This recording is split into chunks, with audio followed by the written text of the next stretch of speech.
宇航员从太空看一眼地球就开悟了吗？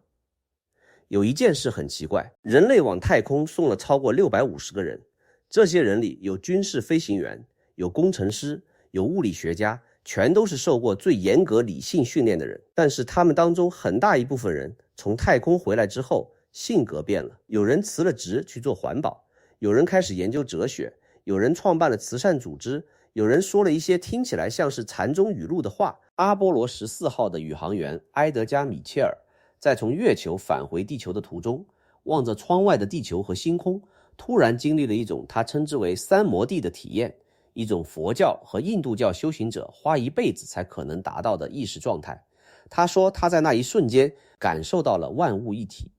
这个人之前是麻省理工学院的航空航天博士，是海军试飞员，是你能想到的最硬核的理工男。结果他从月球回来之后，创办了一个叫心智科学研究所的机构，余生都在研究意识的本质。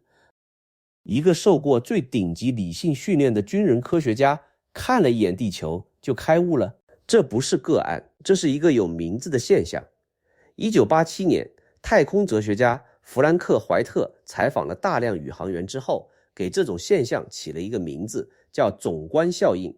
大家可以百度一下它的定义。弗兰克发现，很大一部分在太空中长时间停留的宇航员都会报告某种程度的认知转变，他们看到的地球和他们在地面上理解的地球是完全不同的两样东西。Hello， 大家好，我是王立杰。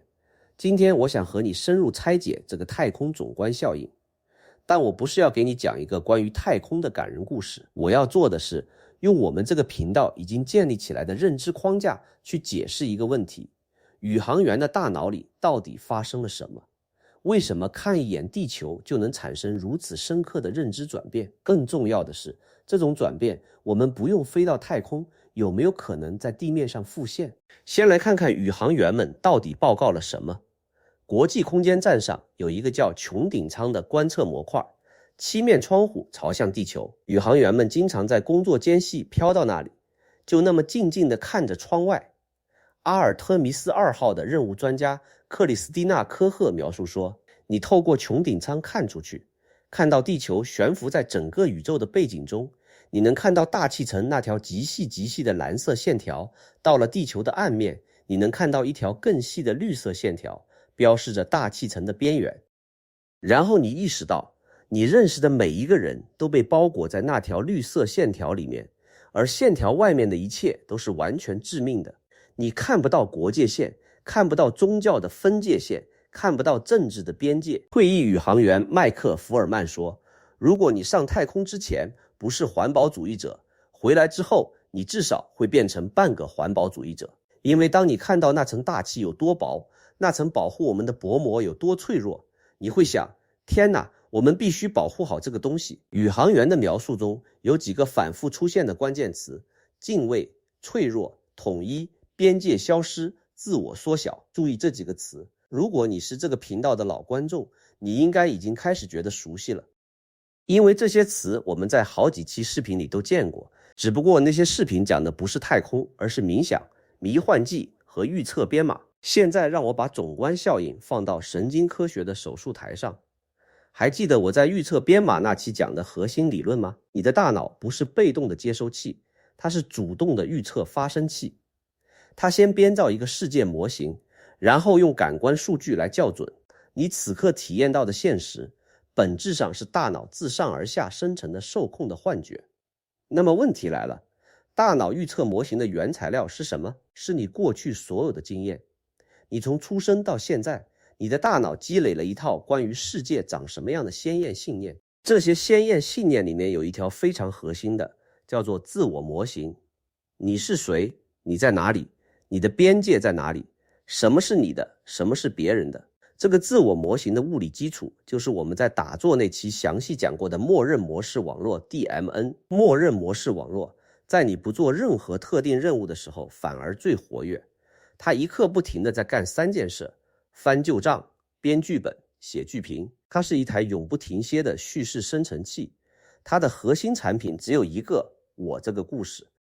我是王立杰，我是天使投资人。我住在哪里？我喜欢什么？我担心什么？我的边界在哪里？这些叙事构成了你的自我感。而关键来了，2019年发表的一项功能性磁共振成像研究发现，当人们体验到敬畏这种情绪时，默认模式网络的活动显著下降。具体来说，额脊、脚回、后扣带回皮层，这些都是默认模式网络的核心节点，在敬畏体验中活跃度大幅降低，同时与注意力和显著性检测相关的额顶网络活动增强。用人话说就是，当你被一个极其浩大的东西震撼到的时候，你大脑里那个不停叨叨我的模块突然安静了，取而代之的是一种全神贯注的沉浸式的朝外看的状态。研究者用了一个特别精准的术语来描述这种状态：自我缩小。被试者在体验敬畏之后报告自己感觉自己变小了，不是身体变小了，而是那个心理上的我的边界缩小了，或者说溶解了。现在你把这个发现和宇航员的报告放在一起，宇航员在穹顶舱里看到什么了？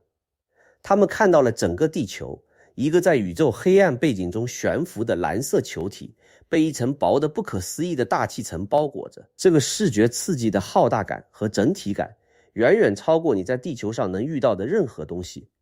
你站在大峡谷边上已经够震撼了，但那只是地球表面的一条裂缝。你从太空看到的是整个地球，你的全部世界，你的全部参照系，你的全部身份认同的物理载体缩成了一个蓝色的弹珠。这种视觉刺激的浩大性直接猛烈地激活了敬畏反应，而敬畏反应的核心神经机制就是默认模式网络不再活跃，也就是自我感的暂时消融。你的大脑花了几十年时间精心建构的那个我的世界、我的国家、我的城市、我的房子、我的银行账户、我的社交圈，突然间在视觉上被压缩成了一个没有任何边界标记的蓝色小球。你的大脑找不到任何锚点来维持那些精细的区分，哪里是美国，哪里是中国，哪里是富人区，哪里是贫民窟，这些分类在那个视角下根本不存在。你知道这在预测编码的框架里意味着什么吗？意味着大脑的高层鲜艳信念，那些关于我是谁、世界如何分割、什么重要什么不重要的根深蒂固的假设，突然间被一个巨大的预测误差信号冲击了。你的大脑预测的世界图景和你眼前实际看到的东西之间出现了一道巨大的鸿沟。你的预测模型里有国界线，但你的眼睛告诉你那里什么都没有。你的预测模型里有我的和你的区分，但你的眼睛告诉你那只是一个整体。大脑面对如此巨大的预测误差有两种选择，第一种是坚持鲜艳，压低误差信号，那只是错觉，国界是真实的。第二种是更新鲜艳，也许国界不是我以为的那种实体，也许世界比我之前的模型更加整合。而太空的独特之处在于，那个视觉刺激太浩大，太不可否认，太完整了。大脑的第一种选择根本用不上，你没法否认你看到的东西。你的鲜艳信念被迫进行了一次大规模更新，你的自我模型被迫进行了一次重构。这就是总观效应的神经科学机制，通过一个极端浩大的视觉刺激触发强烈的敬畏反应，导致默认模式网络活动急剧下降，自我模型的鲜艳信念被大幅松动，最终引发一次深层的认知重构。补充一句，一个100%信仰净土宗的佛教徒在看到阿弥陀佛雕像的时候也会有这种敬畏感，所以净土宗的信愿行把信放在第一位，因为这种深入骨髓的相信能让你产生敬畏感，而敬畏感有助于你开悟。回到太空总观效应，这里有一个更深层的问题值得追问，为什么看到整体会导致自我缩小？你想想，在你的日常生活中，默认模式网络一直在做什么？它在维护一个叙事，我是主角，世界是背景。你在你自己的人生剧情里永远是中心人物，你的大脑的预测模型是以你自己为原点来组织一切的。近的重要，远的不重要，和我有关的重要，和我无关的不重要。整个认知架构都是自我中心的，但是当你从太空看地球的时候，这个架构崩了，因为在那个视角下你找不到你自己。你知道你在空间站里，你知道你的家在地球上的某个位置，但你看到的画面里没有你，只有一个完整的没有中心的均匀的整体。你的大脑被迫从第一人称切换到了上帝视角，而上帝视角的一个根本特征就是没有主角。当没有主角这个信息被你的大脑处理的时候，默认模式网络维护的那个我是世界中心的叙事就暂时失去了支撑。这就是为什么宇航员们反复使用统一感、合一、边界消失这些词，不是因为他们变成了神秘主义者，而是因为他们的大脑在物理层面上经历了一次自我模型去激活的过程。好，如果你跟到了这里，你应该已经发现了一个极其重要的事实，这种默认模式网络的去激活自我模型松动，产生统一感和合一感的神经机制，我们在别的地方见过。我们在打坐那期讲过，深度冥想的核心神经特征之一就是默认模式网络活动的下降。长期冥想者的功能性磁共振成像扫描显示，他们的后扣带回皮层和内侧前额叶皮层默认模式网络的两个最重要的节点活动显著减弱。他们报告的主观体验是什么？自我感消融，万物一体感，边界消失。你发现了吗？总观效应和深度冥想在神经机制上指向了同一个东西，默认模式网络的去激活，自我模型的暂时消融。当然，这两种体验的深度和持续性存在不小的差异。我们这里只说它们核心的神经机制有共通之处，它们只是到达同一个目的地的不同路径。宇航员用的是一个极端浩大的外部视觉刺激，冥想者用的是持续的内部注意力训练，但他们触发的核心神经事件是同一个。那个叨叨我的食神暂时安静了，元神浮现了，于是你看到了一个更大的东西。这件事让我极其兴奋，因为它暗示着一个深层结论，所谓的开悟体验、神秘体验、合一感，可能不是某种超自然现象，也不是文化建构的产物，而是人类大脑的一种特定的神经状态，一种默认模式网络活动大幅降低，自我模型或者说唯识学的莫纳什暂时解构的状态。不同的文化传统用不同的语言描述它，佛教叫无我，印度教叫泛我合一，基督教神秘主义叫与上帝合一，宇航员叫总观效应，但底层的神经事件可能是同一个。但讲到这里，我知道你心里一定有一个问题，因为如果我是你，我也会这么问。我在电视上，在视频网站上也看过无数次从太空拍的地球啊，那颗蓝色弹珠的照片我看了几百遍了，纪录片、直播、4K 超高清，甚至 VR 头显，什么都看过。为什么我看完之后该刷手机刷手机，该点外卖点外卖，一点总观效应的影子都没有？凭什么宇航员看一眼就开悟了，我看100遍跟没看一样？这个问题太好了，因为它直接指向了预测编码理论里一个极其关键的概念，精度权重。还记得吗？在预测编码的框架里，大脑处理信息不是一视同仁的，每一路感官信号进来，大脑都会给它赋一个精度权重，你可以理解为可信度评分。权重高的信号，大脑认真对待，允许它去冲击和更新先验信念；权重低的信号，大脑直接忽略，先验信念纹丝不动。你在沙发上看纪录片的时候，你的大脑对那个画面赋予了什么精度权重？极低。因为你的大脑非常清楚那是什么，那是一块屏幕上的像素。你的身体在沙发上，你的脚踩在地板上，你的咖啡在手边，你的手机在口袋里震动，你的全部感官系统都在告诉大脑同一件事，你在客厅里，这是一个视频。你的大脑完全没有理由认为那个画面对你的生存有任何意义，所以它给纳入视觉信号的精度权重低到几乎可以忽略。结果呢？你看着那颗蓝色弹珠，觉得好漂亮啊，然后默认模式网络继续全速运转。你一边看一边在想晚饭吃什么，明天开会要准备什么，上次发的朋友圈有没有人点赞。我坐在沙发上看一个关于地球的视频，这个自我模型完完整整的待在原地，1毫米都没动。那个视觉信息的冲击力连你的先验信念的门槛都碰不到。但太空里的情况完全不同。首先，你是在失重状态下漂浮的，这一点怎么强调都不过分。你的前庭系统就是你内耳里那个负责平衡和空间定位的系统，在持续发送一个它从出生以来从未发送过的信号，重力消失了，你的大脑积累了几十年的关于上下左右的鲜艳模型突然全部失效。光是这一点就已经把你的大脑推到了一个高度警觉、高度开放的状态。因为大脑在一个鲜艳模型大面积失效的环境里，会自动调高所有感官信号的精度权重。他在疯狂地说，我不知道这里的规则是什么，我需要认真对待每一条进来的信息。然后你飘到穹顶苍窗前，你看到的不是屏幕上的像素，你看到的是真实的地球，就在窗户外面，而窗户外面是真空。你知道那层玻璃是你和死亡之间唯一的屏障。你的大脑对这个视觉信号赋予的精度权重直接拉满，因为这不是一个视频，这是一个关乎生存的一手感官数据。你的全部感官在同时确认同一件事，你真的在这里。那个蓝色的东西真的是你的全部世界。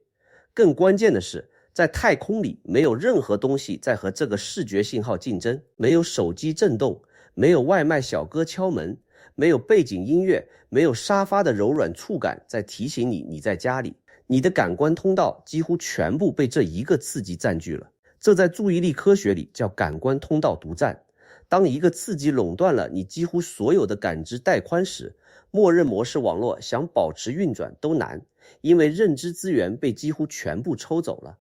所以同样是看到地球，在电视上看和在太空中看，对大脑来说是两种截然不同的输入，一个是低精度权重的，和其他信号竞争的，被这只是个视频的框架包裹着的画面，它连鲜艳信念的大门都敲不开；另一个是最高精度权重的，全感官沉浸的，被你真的在这里，窗外就是死亡的存在性危机加持的一手体验。它像一枚炮弹一样直接炸穿了鲜艳信念的城墙。这也解释了为什么 VR 模拟的总观效应有一定效果，但远不如真实太空体验。 VR 比电视好，因为它占据了更多的感官通道，创造了更强的沉浸感。大脑给它的精度权重比电视高，但 VR 终究不是真的。你的前庭系统知道你还在地球上，你的身体知道你没有失重，你的求生本能知道你没有身处真空边缘。所以 VR 的精度权重比电视高，但比真实太空低得多。它能触发总观效应的某些成分，但触发不了那个完整的炸裂式的认知重构。用一个类比来说，在电视上看地球，就像有人给你描述一道你没吃过的菜，你理智上知道它好吃，但你不会流口水。 VR 像是闻到了那道菜的味道，有点感觉了，但还差得远。真正在太空中看地球，是你把那道菜放进嘴里的那一刻，所有感官同时爆发，你的整个身体都参与了这次体验，大脑的预测模型被迫进行了一次全面更新。这就是为什么总观效应不是靠看到信息就能触发的，而是靠全身心的高精度权重的在存在性层面上经历那个信息才能触发。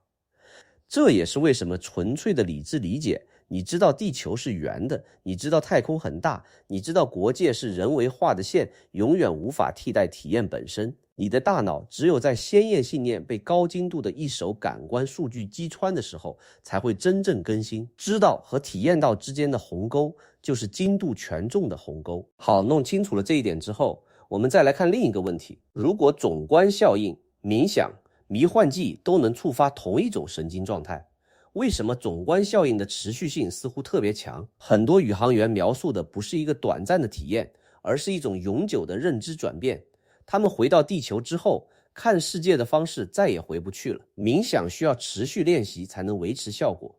迷幻体验往往在药物代谢后逐渐消退，但总观效应似乎有某种一次即永久的特质。为什么？我的推测是这样的，总观效应之所以特别强烈、特别持久，是因为它同时击穿了认知的两个层面。第一个层面是情绪层面，敬畏感、震撼感、脆弱感。这些强烈的情绪创造了一个巨大的编码窗口，让这次体验被深深刻入长期记忆，就像你永远记得你人生中某些极端情绪时刻的每一个细节。总观效应创造了一个类似的闪光灯记忆。第二个层面更重要，它是认知层面的。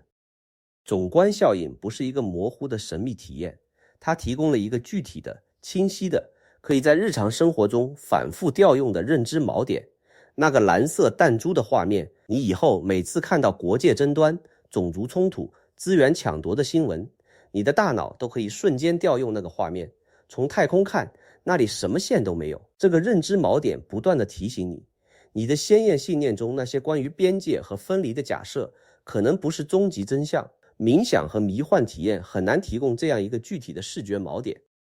它们提供的更多是一种难以言说的感觉，而总观效应提供的是一张全息图，你亲眼看到的，不可否认的，印在你视觉记忆里的。这就是为什么它的效果更持久。讲到这里，我想把视角再拉高一层。弗兰克·怀特在他对总观效应的研究中指出了一个很重要的区分，在近地轨道上，地球占据了你大部分视野，你看到的是一个巨大的蓝色球面，但在月球上情况完全不同，你看到的是一整个地球悬浮在宇宙黑暗的背景中，而且它很小。阿波罗宇航员报告的体验往往比空间站宇航员更极端，更具变革性，因为那个画面的浩大感更强，不是地球大，而是地球小，而我就更小了。这让我想到了一个很有趣的对应。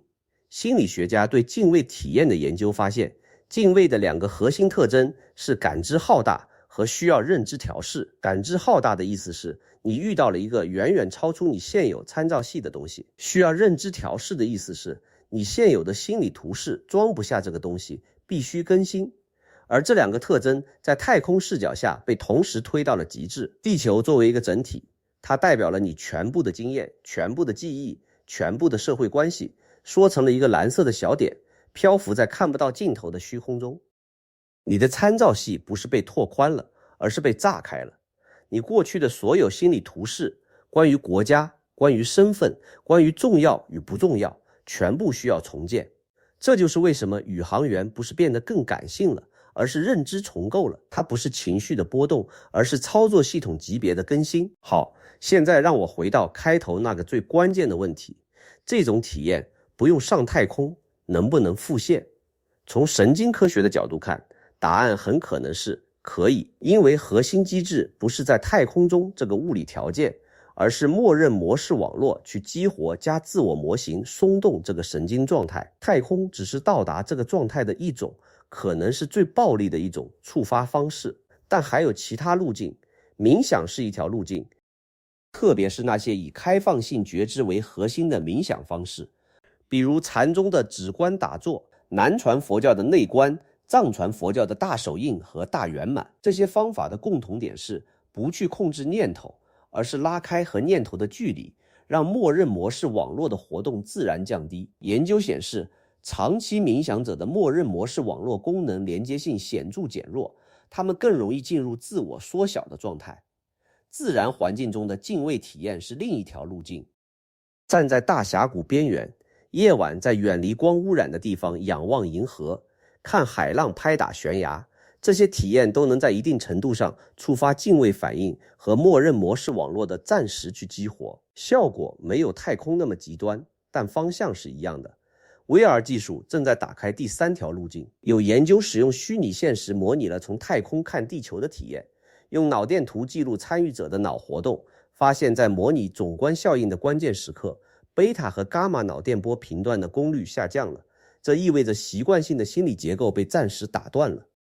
虽然 VR 的效果比不上真实的太空体验，但它在实验室里确实诱发了类似的认知转变。这些不同的路径都指向了同一个结论：总观效应的本质不是在太空中，而是看到了整体，或者更精确地说，是你的大脑被迫从局部视角切换到全局视角的那个认知跃迁过程。而这让我想到了一个更深的问题，这个问题我到现在也没有想清楚，但我觉得它值得提出来。为什么我们的大脑默认运行在局部视角模式下？